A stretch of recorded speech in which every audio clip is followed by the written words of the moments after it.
Hi friends, ఎలా ఉన్నారు? బాగున్నారు అందరూ? ఈరోజు అయితే మనం తండ్రి దూరం అయితే ఆడపిల్ల జీవితం పార్ట్ 3 అయితే తీయబోతున్నాము. కిందటి భాగంలో అయితే అమ్మాయి స్కూల్లో సార్ ఇచ్చిన హోంవర్క్ చేసిందా, మరి ఈరోజు ఏమవుతుంది, ఒక ఇన్సిడెంట్ ఉంది అని చెప్పాను కదా, అది కూడా తీయబోతున్నాను. సరేనా ఫ్రెండ్స్? బుజ్జి, నిన్న హిందీ నోట్స్ ఇచ్చాను కదా, హోంవర్క్ అయిపోయిందా? రాసావా? రాసానే, అయిపోయింది. సరే అయితే పద లోపలికి వెళ్దాం. సరే. అంజలి, మా చెల్లెకి కొత్త కదా, నువ్వు జర సార్కి చెప్పు. రాసిన ఉంటుంది కానీ ఏం రాయలేదు. నిన్న రాత్రి అంతా జ్వరం వచ్చి పండుకుంది. జర సార్కి చెప్పు కుట్టమని. అన్నయ్య, సరే అన్నయ్య, నేను చెప్తాను. అన్న, నేను వెళ్ళానన్నా, మళ్ళీ సార్ కొడతాడు. నేను నిన్ననే చూసిన, వాళ్ళు ఎవరు హోంవర్క్ చేయకపోతే మస్తు కొట్టిండు. ఏం కాదమ్మా, నేను అంజలి చెప్పినా కదా, అంజలి చెప్తుంది లేరా. నువ్వైతే నేను మాట్లాడితేమనంటే నాకు చెప్పు, నా పేరు నేను వస్తుందని.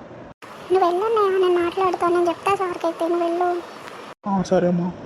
బుజ్జి, జాగ్రత్త రా, సరేనా? బాయ్ అన్నయ్య. పిల్లలు, నిన్న నేను ఇచ్చిన హోంవర్క్ అంతా రాసుకున్నారా? ఏమా బుజ్జి, నీకు అయిపోయిందా? తీసుకొచ్చి నోట్స్ ఇవ్వ ఒకసారి. అందరూ ఒకరొకరు నోట్స్ తీసుకొచ్చి ఉండి నోట్స్ కరెక్షన్ చేస్తాం. అంజలి, నేను నోట్స్ రాయలేదు కదా, ఎట్లా నేను సార్ కొడతాడు.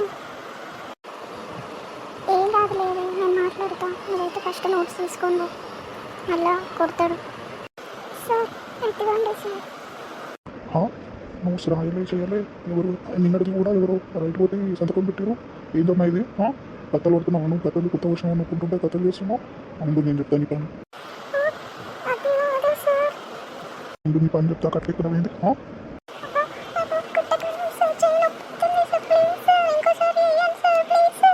నీకు బాగా నిన్ననే చెప్పినా కదా, బాగా ఎక్కువైంది. అందుకనే నువ్వే సంతకం పెట్టుకున్నావు. మరి మీ ఇంటికన్నా ఉండు. సంతకం ఎవరిది?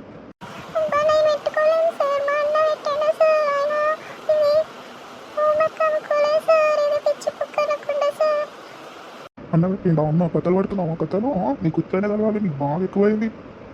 గాడిది మొక్కం నానా, ఈ రోజు అంటే ఇట్లా చేసినావు, రేపైతే నిన్ను ఎండలనే కూర్చోబెడతా. కళ్ళల్లో కారం పొడి చూపిస్తాను. నీ గాడిది మొక్కం నానా, నడు పోయి కూర్చోపో. ఇక సుషిరా దోస్తులు, ఇట్లయితే వాళ్ళ సార్ అయితే కొడతాడనమాట. కొట్టిన తర్వాత మళ్ళీ ఆమె స్కూల్ పోతుందా పోదా ఏందనేది చూద్దాము. అయితే కొట్టిన తర్వాత ఒకసారి ఇంటికి కూడా పోతారు. ఇంటికి పోయిన తర్వాత వాళ్ళ అన్న చెప్తుంది. వాళ్ళ అన్న బాధపడతాడు. కాకపోతే చదువుకుంటేనే మంచిది కదా దోస్తులు. ఆమెకి 3 అన్నలు, ఒక తమ్ముడు అనమాట. అయితే స్టోరీలో మేము ముందరి పెట్టలేదు. మరి కొట్టిన తర్వాత రోజు ఏమవుతుంది అనేది ఇప్పుడైతే చూద్దాం. ఏమైంది బుజ్జి, అట్లా డల్గా ఉన్నావు? అయిపోయిందా హోంవర్క్? ఈరోజన్నా చేసినావా? చేసిన.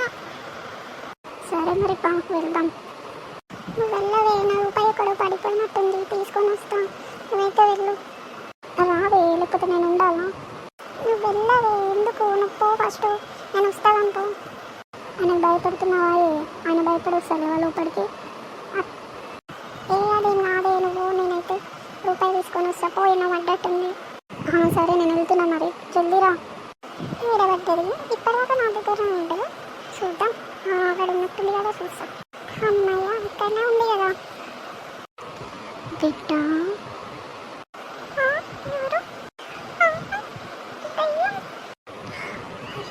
కాదు బిడ్డ, నేను మీ డాడీని.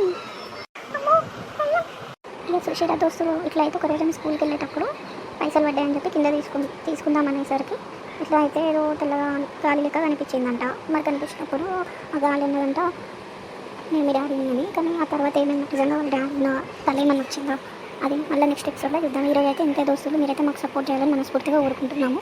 ఇంకా ఏదైనా కొత్త కావాలంటే కూడా చెప్పండి, ఏమైనా మిస్టేక్స్ ఉంటే కూడా చెప్పండి దోస్తులు. ప్లీజ్ మాకైతే సపోర్ట్ చేయండి, లైక్ చేయండి, ఏదైనా ఉంటే కామెంట్ రూపంలో తెలియజేయండి. బాయ్ దోస్తులు.